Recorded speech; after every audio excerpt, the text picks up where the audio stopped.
జలవనరుల శాఖ మంత్రి నిమ్మల రామానాయుడు మాట్లాడుతున్నారు. ఇప్పుడు లైవ్ చూద్దాం. నిన్న సాక్షి టీవీలో కానీ వాళ్ళ బులుగు మీడియాలో కానీ వాళ్ళ సోషల్ మీడియాలో కానీ ఏదైతే మేము ఆ రోజు మాట ఇచ్చి మాట నిలుపుకోలేదని నిన్న తల్లికి వందనం మీద దుష్ప్రచారం చేశారు. మరి అదేవిధంగా పెన్షన్కి సంబంధించి మేము ప్రచారంలో ఆ రోజు చెప్పాను. నేను రేపు అధికారంలోకి వచ్చిన తర్వాత ఏదైతే 4,000 పింఛను పెంచడమే కాకుండా 7,000 రూపాయలు చేసి మీ ఇంటికి అందజేస్తామని ఆ రోజు నేను ఎన్నికల ప్రచారంలో చెప్పాను. ఎన్నికల ప్రచారంలో చెప్పినట్టుగానే అధికారంలోకి వచ్చాక వాళ్ళ ఇంటికి పట్టుకెళ్ళి 7,000 రూపాయలు అందజేస్తాం. అంటే ఒకసారి మన దగ్గర వీడియో ఉంటే ఉందమ్మా, ప్లే చేయండి. అదేవిధంగా 3,000 రూపాయలు ఏదైతే మరి దివ్యాంగులు పింఛన్ ఏదైతే ఉందో ఆ 3,000 రూపాయలు కూడా 6,000 రూపాయలకి పెంచి మీ ఇంటికి పట్టుకెళ్ళి ఇస్తామని చెప్పి నేను ఆ రోజు ఎన్నికల ప్రచారంలో చెప్పాం. ఏదైతే మేనిఫెస్టో ప్రకారం దాన్ని కూడా ఆ రోజు 6,000 రూపాయలు పెంచి మనం ఇచ్చాం. అంటే ఈ వీడియోస్ వాళ్ళకి కనిపించవు. వాళ్ళు ఏదైతే ఇంకా అమల్లోకి రాకపోయినా విధి విధానాలు రాకపోయినా వాటి గురించి మాట్లాడతారు. కానీ ఏదైతే ఈ 30 రోజుల్లోనే ఖజానా ఖాళీగా ఉన్న అప్పుల్లో ఉన్న మేం చేసినటువంటి పనులు ఏవైతే ఉన్నాయో అవి గురించి మాట్లాడడానికి వీళ్ళు ఎవరు కూడా ముందుకు రారు. రేపొద్దున మనకి జూలై నుంచి మన ఇంటికాడ ఇస్తారు. మన ప్రభుత్వం వస్తుంది, ఇంటి దగ్గరే పట్టుకొచ్చి 7,000.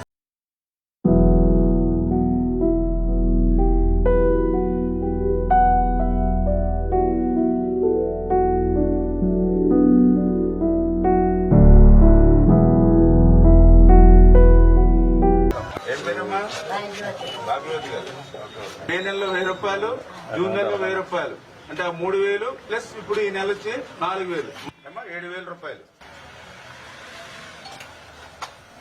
మీకు ఎంత చేసినా కూడా తక్కువే. మీ వృద్ధులకి ఎంత సేవ చేసినా చంద్రబాబు నాయుడు గారు కూడా స్వయంగా ఆయన మీ మనవాళ్ళు అంటుండే, మనవాడినాయి తక్కువే లేదు మాకు, మీకు మనవాళ్ళు అంటుండే.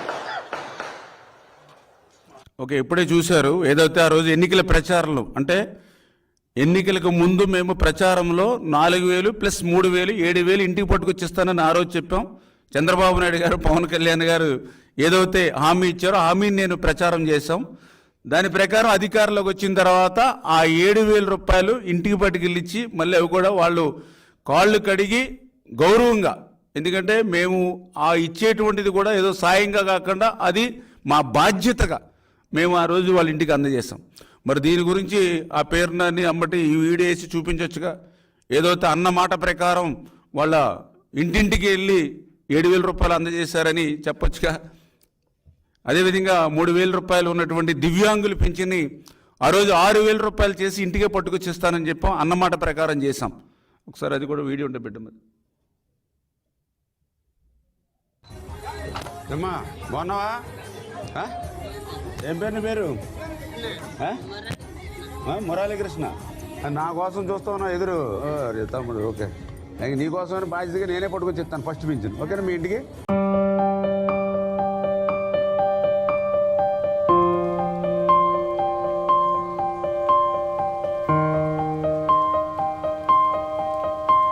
ఆ రోజు నేను పాదయాత్రలో వెళ్తూ ఉంటే కూర్చొని అడిగావు కదా, గుర్తుందా నీకు?